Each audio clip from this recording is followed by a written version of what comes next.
Shalom Bapak Ibu yang terkasih di dalam nama Tuhan Yesus. Sebelum kita mendengarkan kebenaran firman Tuhan, mari kita bersatu di dalam doa. Bapa kami yang di surga, kami bersyukur Tuhan pada hari ini kami diberkati oleh Tuhan. Kembali kami merenungkan firman Tuhan. Biarlah firman Tuhan ini menguatkan kami dan memberikan kami hidup yang baru dan memahami apa yang Kau kehendaki di dalam hidup kami. Hanya di dalam nama Tuhan Yesus Kristus kami berdoa dan mengucap syukur. Haleluya. Amin.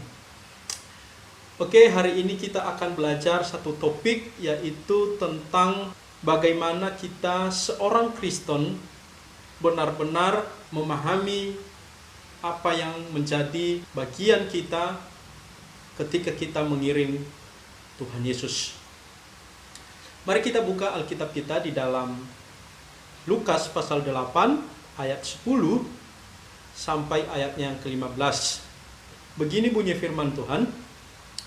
Lalu ia menjawab, kepadamu diberi karunia untuk mengetahui rahasia kerajaan Allah. Tetapi kepada orang-orang lain hal itu diberitakan dalam perumpamaan, supaya sekalipun memandang mereka tidak melihat, dan sekalipun mendengar mereka tidak mengerti. Inilah arti perumpamaan itu. Benih itu ialah firman Allah. Yang jatuh di pinggir jalan itu ialah orang yang telah mendengarnya. Kemudian datanglah iblis, lalu mengambil firman itu dari dalam hati mereka, supaya mereka jangan percaya dan diselamatkan. Yang jatuh di tanah yang berbatu-batu itu ialah orang yang setelah mendengarkan firman itu menerimanya dengan gembira, tetapi mereka itu tidak berakar. Mereka percaya sebentar saja dan dalam masa pencobaan mereka murtad. Yang jatuh dalam semak duri ialah orang yang telah mendengar firman itu, dan dalam pertumbuhan selanjutnya mereka terhimpit oleh kekhawatiran dan kekayaan dan kenikmatan hidup, sehingga mereka tidak menghasilkan buah yang matang. Yang jatuh di tanah yang baik ialah orang yang setelah mendengar firman itu menyimpannya dalam hati yang baik dan mengeluarkan buah yang ketekunan. Saudara, firman Tuhan ini mengingatkan kita kembali bagaimana kita memahami tipe orang yang mendengarkan firman Tuhan. Maka saya memberikan tema kepada kita pada hari ini adalah tipe pendengar firman. Di dalam ayatnya yang ke-10 itu Bapak Ibu, sangat menarik. Karena kenapa? Coba perhatikan jawaban Yesus tentang pertanyaan para murid. Ketika para murid menanyakan apa maksud daripada perumpamaan yang engkau tadi sebutkan di kerumunan orang banyak itu. Di ayat yang ke-10 itu Yesus menjawab, dia mengatakan seperti ini. Lalu ia menjawab, kepadamu diberi karunia untuk mengetahui kerajaan Allah. Tetapi kepada orang-orang lain hal itu diberitakan dalam perumpamaan. Ini sangat aneh bagi kita yang sebenarnya. Mengapa Yesus menyampaikan sesuatu yang membingungkan para pendengarnya? Bukankah yang diinginkan oleh Allah itu adalah supaya firman itu bisa dipahami oleh semua orang? Tetapi justru sebaliknya, yang dilakukan oleh Yesus adalah dengan menyampaikan dalam perumpamaan.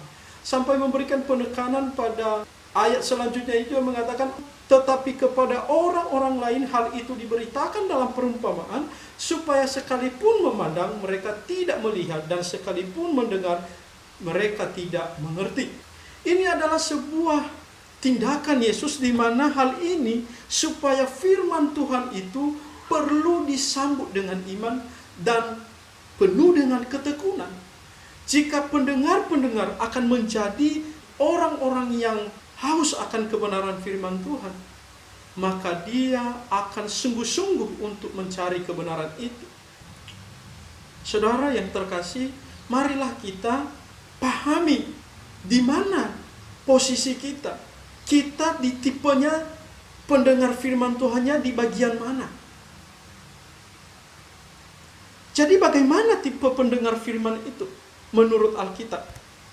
Tipe yang pertama adalah seperti benih yang jatuh di pinggir jalan. Apa maksudnya? Benih yang jatuh di pinggir jalan itu adalah seseorang yang mendengarkan kebenaran firman Tuhan, tetapi firman Tuhan itu tidak bertahan. Lalu iblis mengambil firman Tuhan itu supaya apa? Supaya mereka tidak percaya kepada Yesus dan supaya mereka tidak diselamatkan. Ketika kita mendengarkan firman Tuhan, mari kita koreksi diri kita. Apakah kita di bagian ini? Ketika orang menyampaikan firman Tuhan tetapi hati kita tidak senang, jengkel, apakah kita di posisi seperti itu? Ingat, kata firman Tuhan, itu adalah iblis yang ingin mengambil firman Tuhan itu dari hidup kita. Mari kita koreksi diri kita. Mari kita siapkan hati ini untuk tempat firman Tuhan. Dan tipe yang kedua adalah seperti benih yang jatuh di batu-batu. Orang semacam ini adalah orang yang mendengarkan firman, menerimanya dengan gembira, bahkan senang, sukacita. Tetapi mereka itu tidak berakar, tidak bertahan di dalam hatinya. Hanya percaya sebentar saja. Dan dalam masa pencobaan, kesulitan, mereka meninggalkan Tuhan. Mereka tidak percaya lagi kepada Yesus. Apakah kita sudah pernah mengalami hal yang demikian? Ketika kita datang ke gereja mendengarkan firman Tuhan, seolah-olah kita ini adalah setelah diubahkan. Bahkan kita berkata dalam hati, ampuni saya Tuhan atas segala dosa-dosa saya selama ini. Tetapi setelah keluar dari gereja, kita melupakan daripada firman Tuhan itu dan kembali lagi kita kepada dosa yang lama. Bahkan kita menghujat Tuhan. Mari kita koreksi hidup kita, Bapak Ibu Saudara yang terkasih. Dan tipe yang ketiga adalah seperti benih yang jatuh di semak duri. Orang semacam ini adalah orang yang mendengarkan firman Tuhan dan menyimpan dalam hatinya, dan bahkan itu bertahan 1 bulan, 2 bulan, 3 bulan, 4 bulan. Tetapi setelah itu mereka jatuh lagi. Karena kenapa? Mereka khawatir dengan kebutuhan kehidupan mereka sehari-hari. Mereka khawatir dengan masa depan mereka. Bahkan yang lebih berbahaya adalah mereka tergoda oleh kekayaan dunia. Mereka tergoda oleh hawa nafsu dunia ini. Dan mereka tergoda oleh kenikmatan hidup ini, kepuasan hidup ini. Mereka lupa apa yang dikatakan firman Tuhan. Mereka lupa apa yang sudah dianugerahkan Tuhan kepada mereka. Itu yang terjadi. Mungkin kita saat ini kita mengatakan, oh saya setia kepada Tuhan, saya jujur kepada Tuhan. Mari, biarlah kesetiaan itu terus sampai Tuhan memanggil kita. Jangan sampai di tengah jalan, cinta mula-mula kita gitu hilang di tengah jalan. Sama seperti jemaat Efesus ketika mereka melawan para penyesat di jemaat Efesus. Bahkan kasih mereka satu dengan yang lain itu dipuji oleh Tuhan. Tetapi ketika sudah saatnya berubah mereka, berjalannya waktu, mereka meninggalkan Tuhan. Itulah sebabnya mereka diingatkan oleh Tuhan, supaya mereka kembali kepada cinta mula-mula mereka.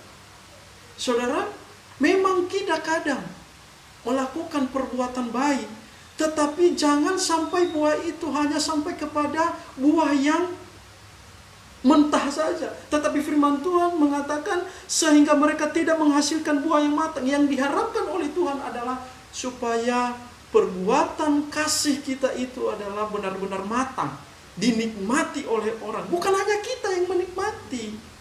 Mungkin kita merasa kita sudah menikmati, kita sudah diberkati oleh Tuhan, kita sudah sukses dalam pekerjaan kita.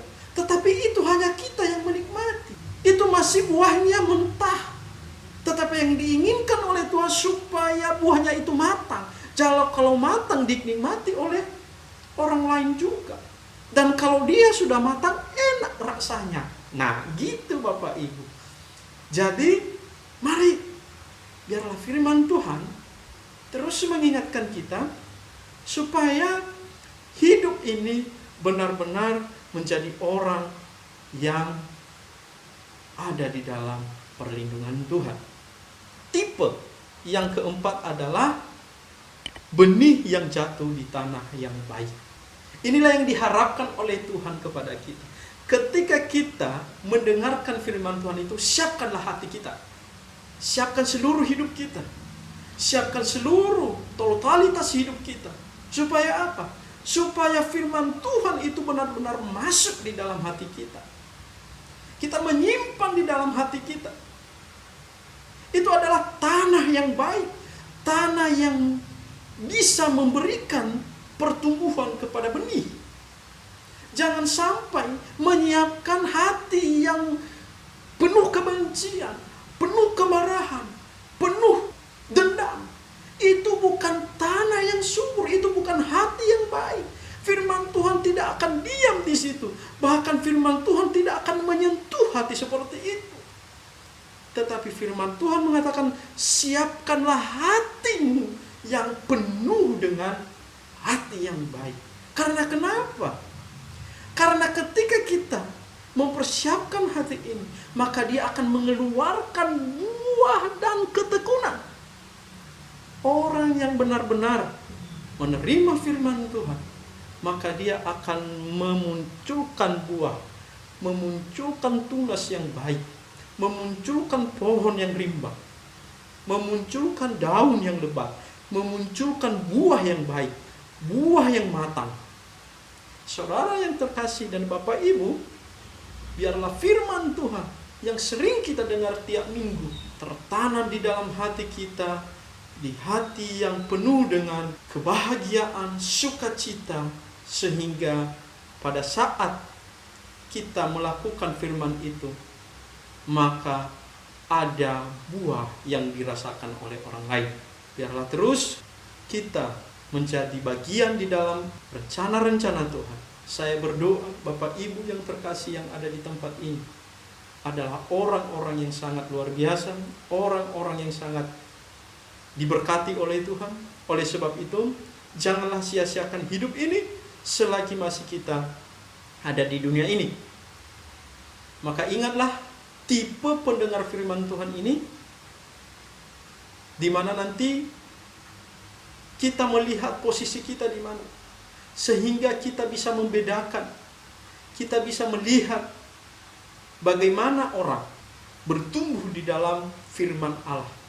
Sehingga kita tidak bingung ketika kita melihat orang di sekeliling kita, meskipun mereka orang Kristen, meskipun di KTP mereka sudah tercantum Kristen, tetapi kata firman Tuhan, ada 4 tipe orang yang mendengarkan firman Tuhan.